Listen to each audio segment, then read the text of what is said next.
On March 24, 2023, ByteHouse hosted its first Roundtable event of the year. The event, titled Navigating Data Engineering Challenges, saw 8 industry stalwarts come together and discuss a paradigm shift in data pipelines, and how they overcome the challenges they face. This discussion demystifies the components for data processing, the shift in engineers' thought process around data pipelines, the right tools to ensure data privacy, and how to maintain a balance between data ingestion and privacy. To move on to the first topic of today. Can I hand over to you, Dr. Lip? Sure, thank you so much. Wow, what a panel we have. I know we're getting right into the meat of things, and data pipelines are one of the most critical parts of any data infrastructure. So, maybe I'd like to get started. Can I ask the panelists, what are the key components of your organization's data pipelines, and how do they interact with each other? So maybe we can start off with the gentleman on the left. So maybe Kelvin, shall we start with you? Last first. Yeah, sure. So I think data pipelining in Abillion, which is where I'm working at, we focus a lot on real time, essentially, but we also focus on batch processes, because we also provide reporting and business intelligence for different teams in the company, such as marketing and sales. They look at dashboard very intensively. But at the same time, data engineering is also responsible for a event-driven architecture, where if something happened on the app, we should immediately process that event and come up with the decision. Maybe it can be a recommendation of something, for example. So on the batch processing side, we are using so ELT or ETL process. For the extract and load, we are using Airbyte, which is an alternative to Fivetran. I guess you've heard of it.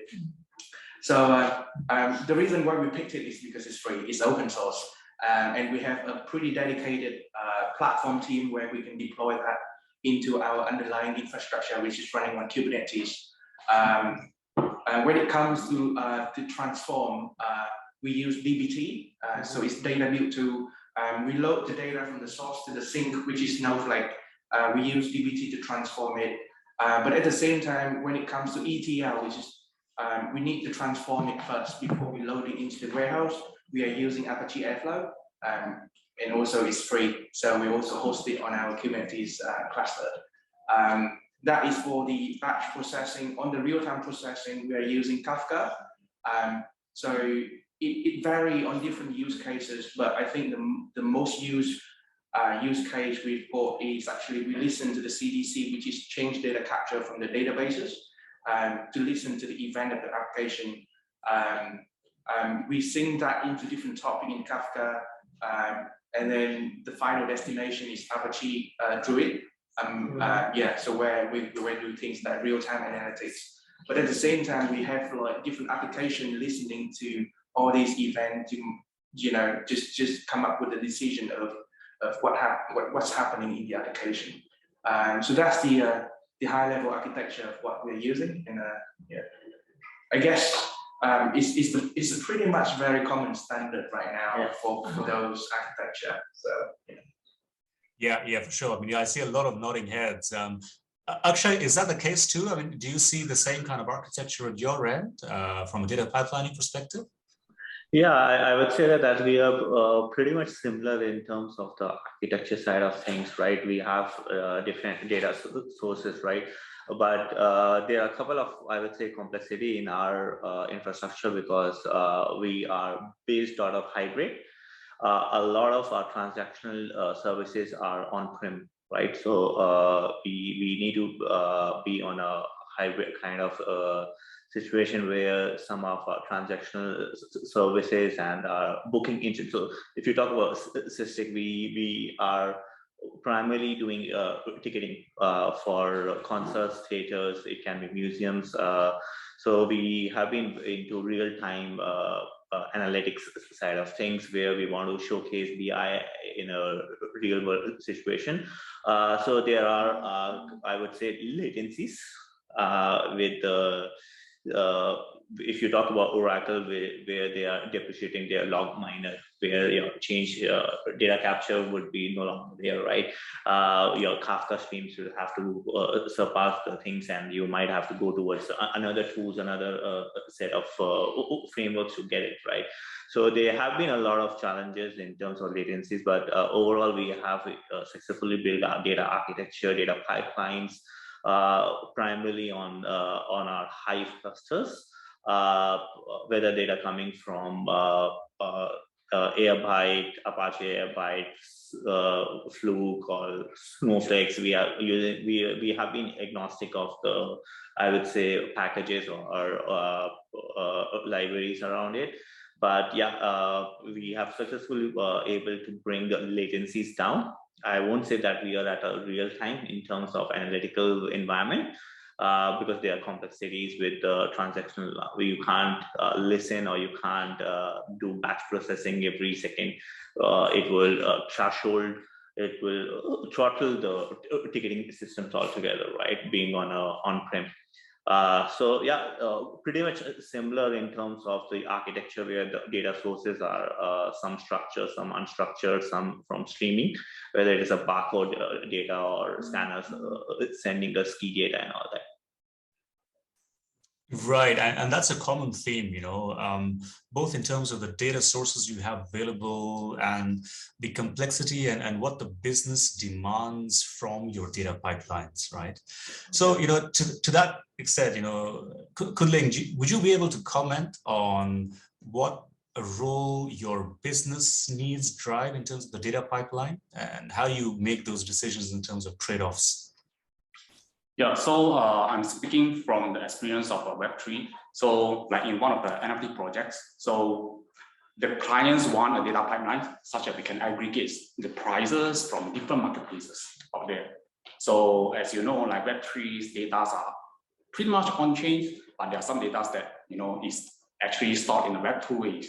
So the sources of the data is actually coming from different websites. So sometimes they don't even have APIs for us to tap into, right? So some of the sources we need to use the hard way, which is, we write spiders and then do web crawlings and then put it into S3 before we do the normalizations. So after we do the normalizations, we put into the database, the ByteHouse. And for most of the NFT projects out there, they don't even have luxuries of like data engineers, data scientists. So we do it in a manual ways. Yeah. So I think that's the trade-off that they use whatever they know and their knowledge to build the data pipelines instead of the conventions like how the data engineers make it. Yeah, that makes sense. I mean, it's oftentimes just making a trade-off between speed to market and what you have in-house. And another concern that we often see the industry grapple with is privacy and confidentiality of your data, even while it's in stream. Shurad, could I ask for your perspective on how you tackle these challenges within your organization? Yeah, I think, it's not very helpful for me to tag on like our tools, our tooling, our stack, because it's all pretty much the same. I think the part that makes us increasingly a bit different in the last couple of years is that more and more so we've been seeing data as a product and not just as a output, right? We don't really see it as a process anymore. And I think a lot of what you just heard, and maybe what a lot of companies are still thinking about when they say pipeline, is that they're still thinking about the unattended side of pipelines, right? Your overnight batch jobs or your, even your streaming jobs, right? They might be pumping in at a throughput, but they're basically unattended. Increasingly, we've been shifting a lot of our data pipeline work, even down to the data engineering skill at the data OLTP level, and not just so much on OLAP anymore. It used to be the case that we let the software engineers think about OLTP and then the data engineers think about OLAP.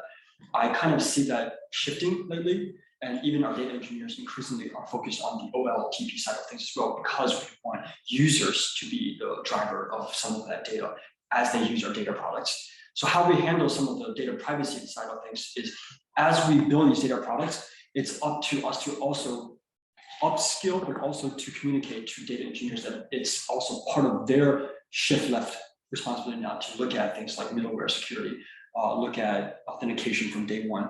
A lot of data engineers probably don't think about these until way too late. They're much more likely to just get a service account and start working with their APIs or their database drivers. But now we've kind of shifted all that up to the data product level as well. So when they're building a portal application for an enterprise user, they're immediately thinking about encryption. They're immediately thinking about, how do I secure one row, because they want to get that one row reversed back into the database, as opposed to let me just run a unattended worker for 5 million rows. Yeah, absolutely. I think the data as a product paradigm is a bit of a game changer. And with NVIDIA, we work with organizations across the globe, and consistently we tend to see organizations that treat data as a product to be very, very different in their mindset. And that kind of leads me naturally. So Aurora, I was wondering if I could tap on you when you receive requests from the business or from the tech teams. What do you as a data engineer or as part of the data engineering framework, how do you treat the request differently when it talks about the pure pipeline versus taking the data privacy components into play? How does it change your decisions and your tech stack? Yeah. So regarding the data pipeline, actually, I'm thinking as a product manager for the data warehousing, actually, I'm thinking the data pipeline is quite related to the ecosystem. And for each of the data warehousing, as when we are treating the customer's requirements, we need to think about the ecosystem integration, what kind of data pipeline you want to integrate with. And most essentially, I think is the open source tools are always the most famous, most popular ones. And this one, you need to keep your data warehouse open to expose your open API and all the other things to achieve a native integration with all these tools. In that case, your different use case, and I want to mention, like, I'm super excited to see all these use cases from the panelists. Yeah, because it's similar. We have a lot of similar customers are using like this. They are using the open source tools as the ETL tool, and then ingest data into data warehouse.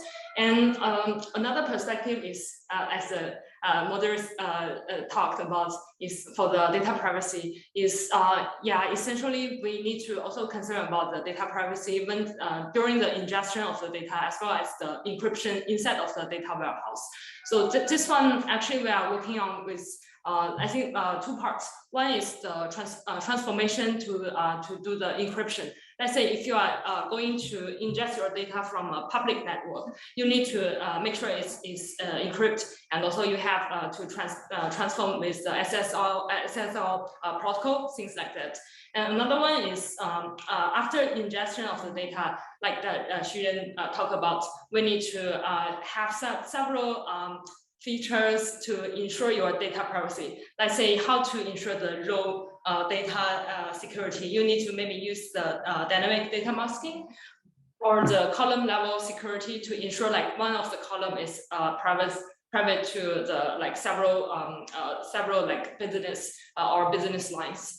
I think that's quite related, and also the key points is we need to one side keep open to the data pipeline to the ingestion. Another side we also need to concern about the security and privacy things.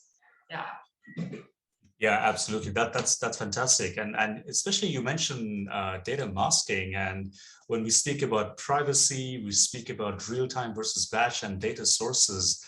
That's the trade-off that we always tend to make because we can't do everything we really want to, especially in the time we have with the resources we have. So that brings me to the next part of this data pipeline journey. Once we've got a handle on how we craft our data pipelines, how do you choose which business units or which requests you prioritize in terms of stability? Is that a trade-off you get to make? So maybe I wanted to leverage on Changyao and your perspective.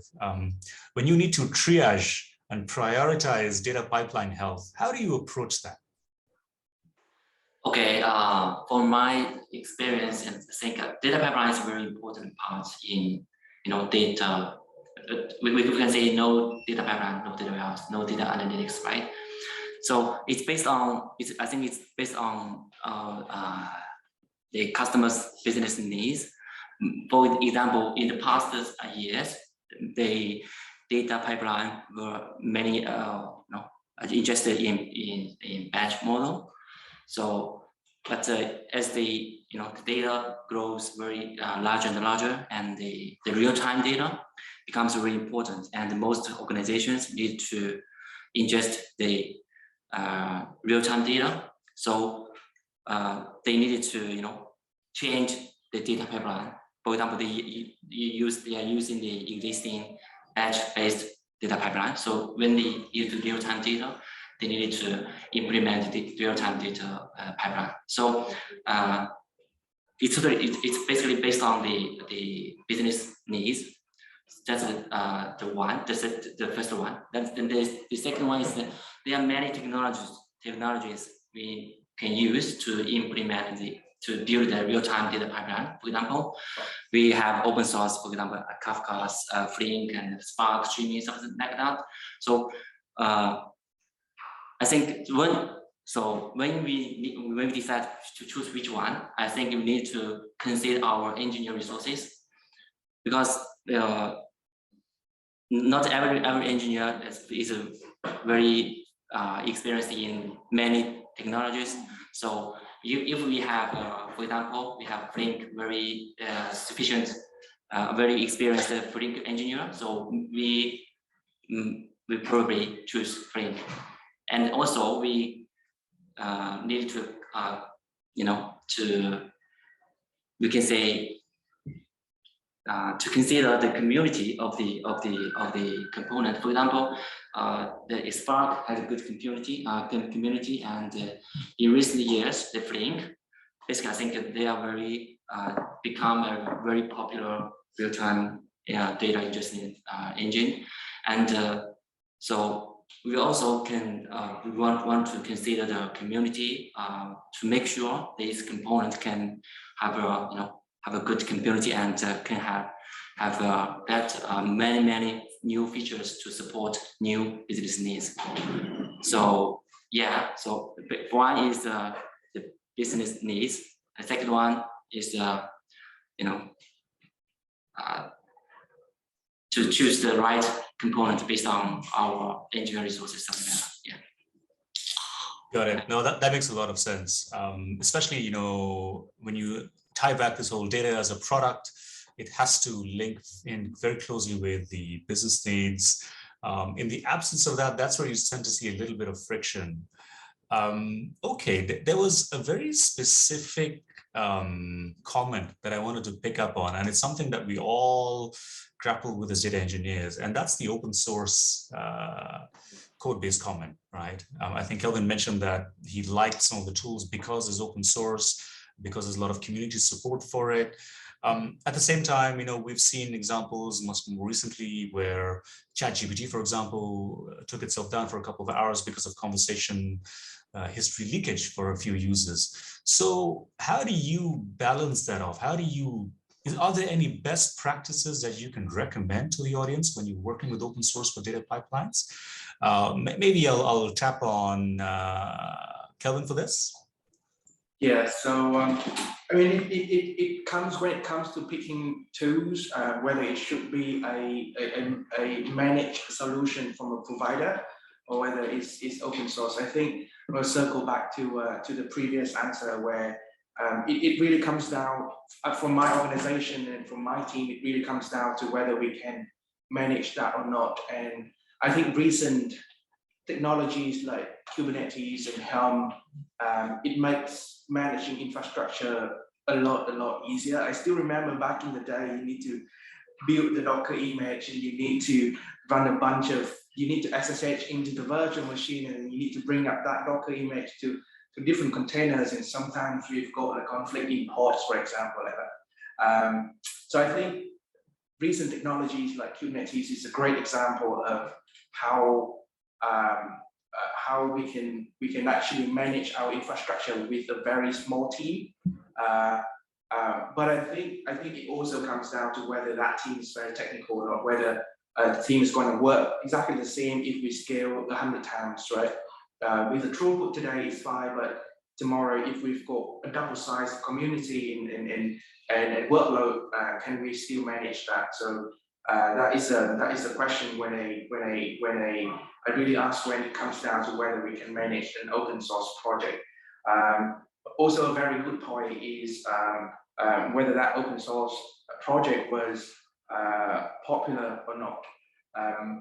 So let's talk about Apache Flink, for example. I used to be a contributor to Flink, PyFlink, which is the Python API of Apache Flink. And when it comes to real-time analytics, we did not pick Apache Flink, I'm sorry. We went for KSQLDB because, yeah, so the team is heavily dependent on Python. And what I feel is that PyFlink is not that mature enough compared to Java or Scala, right? And we went for KSQLDB because we want to tap on Confluent Cloud, where you can go for a solution that is actually managed by the provider because the team doesn't have the expertise to manage or to scale with that solution. So that's when that's what I consider when I pick up any open source project. Yeah. Right. What I'm hearing is that it's okay to work with open source as long as you make sure you have enterprise support and the ability to respond quickly, and you're using the appropriate frameworks which help you respond quickly to any potential outages. That makes a lot of sense. And this leads us. You spoke about a couple of other themes there, specifically scale. And I'm always interested to learn because ByteDance are one of the organizations which see almost inordinate amounts of scale, inordinate amounts of traffic.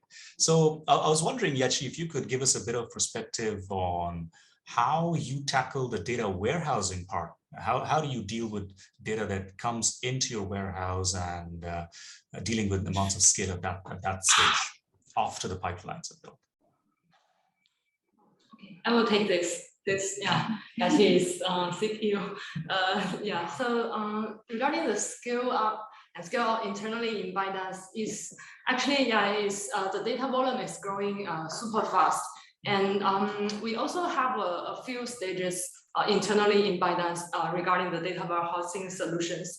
Because previously, when ByteDance is still, several years ago, it's still a startup company, and we have some open source solution. Let's say for the data warehousing part, we used to use the ClickHouse version, open source version, as our data warehouse engine.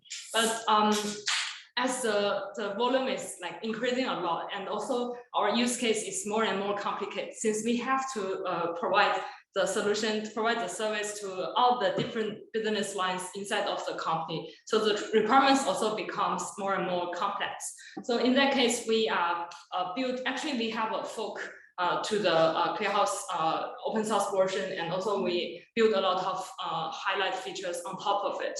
Yeah. So on top of that, we are focusing on some typical use cases like the user profiling, and as well as the customer data platform, things like that, because that's the common use case inside of ByteDance.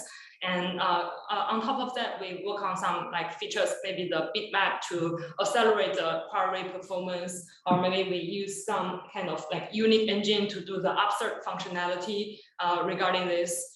And after that, we found out is already being cloud native. We have our own more mature version inside of ByteDance, and it can perfectly support the scale out of the business requirements. After that, we found out it's very hard to go back to contribute to the community. Although we already contribute several features back to the ClickHouse Cloud, but we still want to, because we already have the cloud native version and also a bunch of killing features, then we also open source our current engine to on the GitHub as well. Yeah, which is the ByteConnect. So it's more like a collaboration mode. We just collaborate with the ClickHouse community as well as all the contributors, and see you can also, as maybe another startup company, you can also directly use our engine to accelerate your business and empower it to also provide the scaling out for your requirements. But if you still need some like expertise or service or advice from the commercialized team, also ByteHouse can also provide these kind of things. Yeah, that's basically our road to support the scaling out. Yeah. Fantastic. So not only did you solve your own organization's problems, you also turned it into an actual product and service itself. That's amazing. I think that showcases the power of really having a high quality engineering team in-house that's able to grapple these challenges. I think that's part of the excitement as well of being at the forefront. You get to see challenges that nobody else has and you get to solve them. So awesome. Thanks, Aurora. That was super insightful. We're kind of reaching to a point where I do want to leave a little bit of time for the Q&A. So maybe what I'll do is we can go around the table, and what I'd like is for each of you to pick one problem that you are, in your time, in your current role, that you are most excited to solve, and one challenge that you were most fortunate to be able to work on. So maybe I'll start with you, Khun Ling, if you could give us a perspective, your favorite problem that you've encountered and how you went about solving it. My favorite problems, go back to the points that the data sources, right? So how we aggregate the data from various products out there. So because in Web3 industries, things are moving very fast, and then there are many new products from days to days, right? So if you're talking just specifically about NFTs, there are so many marketplaces out there. And how do you keep track of all these applications and aggregate all this data back to a data warehouse, right? So these are the problems that I'm most excited about. And different websites or different products out there is built differently. And that's why we are the one who come in, to build the solutions to aggregate back all this data. And that's the most exciting part for me. Awesome. Yeah, I mean, getting speed ups is always fun. Akshay, how about yourself? Yeah, I would say that if you talk about in general SISTIC, I would say if you talk about the challenges what we face, two big challenges I would say. One is more towards the business side. It's more of the data literacy, right? Making sure that you are able to provide data dashboards and data story with the correct insights to different users and all that. That's a bigger challenge to make sure that they understand, because whenever knowledge gets transferred, it always has a different version altogether, right? So that's something a bigger challenge with we face because we are working very closely with different organizers, government bodies, how we can develop arts and the cultural upscaling within Singapore, and how we can help with different bodies. That's something a bigger challenge. But if you talk about data in general, right, the challenges is how you can reduce your data latencies, how you can build scalable platforms with proper technologies in place, and making sure that your other services are not compromised. That's something very important, right? If you talk about in general, if you want to get data from our transactional databases to the analytical, there has to be a latencies, right? So how we can reduce it, make it more real time, because our consumers are looking to have a real time. How many people have entered a venue? How many tickets have been sold in last 1-2 minutes? Because if you talk about bigger concerts, shows, tickets get sold every second. Every second there are millions of transactions being done, right? So that's something how we can build scalable pipelines which can cater the requests, whether it is on the business analytics side, on data science sides, and all that. The next, I would say, issue is, I would say we are working on multiple projects, right? So if you talk about, we are soon building dynamic pricing. So where you would see concerts having pricing based upon search. So how you can make sure that the business is able to improvise over the literacy of the users altogether, because I would say that dynamic pricing is something which is very common in US, right? whether you are watching a sports, concerts, or tickets, or you're booking your flights and all that. But this geography, which is Southeast Asia or Asia in general, we are not used to price sensitivity. We are very price sensitive in nature. So that's the cultural change which we will be going through as well. Got it. Yeah, I mean that certainly sounds like an interesting challenge. So Shurad, and I'd like to kind of put this to you as well. So your favorite challenge, but with a twist. I think you've held multiple roles. So how do you see these challenges evolving? Between when you first started your career with today, when you have a lot more tools, but at the same time the challenges could also increase in scale in terms of data. I think in some ways I'm gonna give a very unpopular opinion at a data engineering talk, which is that some of my favorite projects that I've always worked on have actually been on small data sets. I think we focus a lot on big data and volume, but to be completely fair, in all the work that I've done, and it's definitely shaped by the fact that in my own experience, I've only worked for like internal applications. I've never actually had the B2C side of things. So the mindset is very different. And I mean, for better or for worse, right? It's been more than 10 years since I've started doing this. And basically every place I go to, it's a multi-billion-dollar company still run on Excel. And at the end of the day, Excel is the best data manipulation tool anyone's ever built. I mean, I'm just gonna say it, it's a very unpopular opinion, but it's literally the best source of information transfer, information sharing, information knowledge. And for better or for worse, it also has become a form of scattered small data that is extremely valuable to me. It's not the big volume of data set that comes in that a average employee knows what to do with. That's all that important to me. I mean, those things are important, right? Someone's got to deal with those as well. But if I've got a few employees, they've stayed at the company in different tenures, they've worked in different things. As a transformation team, we're looking really internally at these kind of things to transform, right? How do I get that person who's been here for 10 years and has hundreds of spreadsheets spread out in his network drive and his SharePoint and stuff? And to be a little bit more tangible here, one of the favorite things that I've worked on in multiple places now, including my current place, is turning Excel into an API. So we built a lot of middleware to allow users to basically drag an Excel file into a web interface. We use a bunch of parsers to basically scrape out what we can to the best attempt, where we detect these are your columns, this is the start of a contingent set of rows. We turn these into a JSON payload or just a array payload, that's what you prefer. Ultimately, when we start doing this, end users become a little bit more curious about what they could be giving us because they can't visualize what they don't know, right? And one of the hardest things to tell a business person is, why don't you just give me your data? Because they'll never do that. Their data sits in 30 sheets in one Excel workbook that they didn't maintain for the last 7 years. They'll never do that to you. But if you kind of provide these self-service tools and these capabilities where they could just drag maybe a sample of that data in, maybe today they drag 3 sheets, tomorrow they drag 7 sheets, they kind of get a sense of what you could do with this. And it's all these little small pieces of data kind of stitched together over time that I find much more valuable because they actually get used. As opposed to a lot of the data that I work with at scale, 90% of it never gets used. They just sit in a blob storage and they still sit there.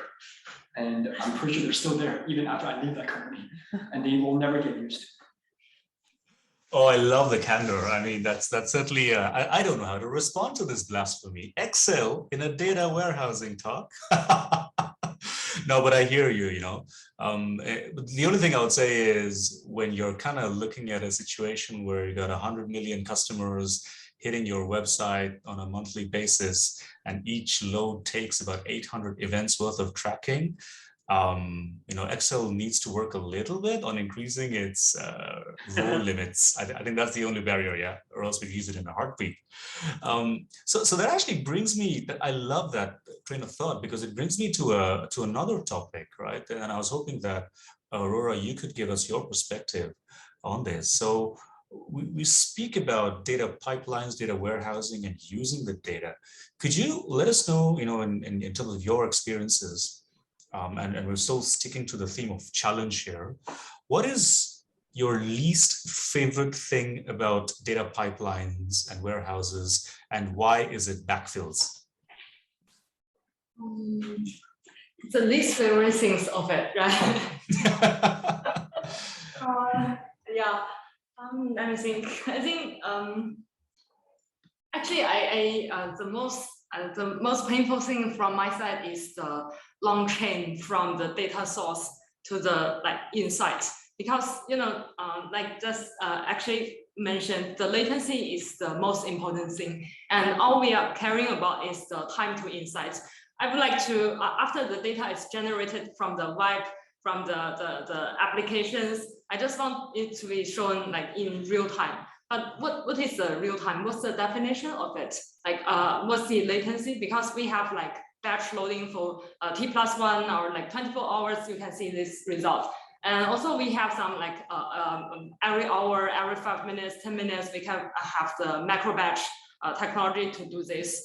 And for others, we have real time, let's say internally in ByteDance, we already make it milliseconds. Within 1 second or just several seconds, you can see the results of it. But still, it's inside of it is a quite long chain from it is being generated and going to the data pipeline. You have to do the cleansing and do all these ETL things and then ingest into warehouse. So I'm thinking this one is too painful, and also inside of it there are a lot of bugs or maybe incompatible things to cooperate with. Especially you have to manage all of these tools.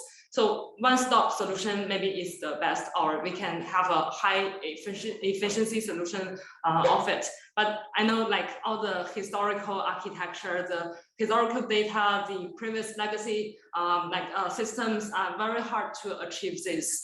Yeah, so that's the most painful point we are thinking of. But I'm thinking right now, actually, for the newly started companies or business or new applications, we have more and more graceful solutions to this. Let's say the Flink CDC, this kind of things, they can try to simplify your whole architecture and try to make sure you can get a real-time solution to shorten your time to insight, things like that.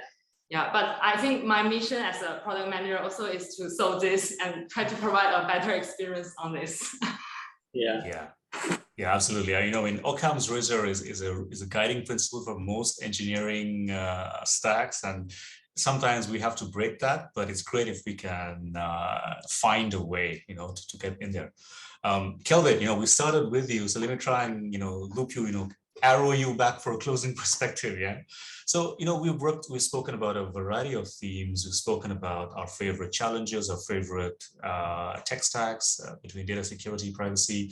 So my question to you as we round this talk off, what is the one thing that you would tell a data engineer that's just starting their role?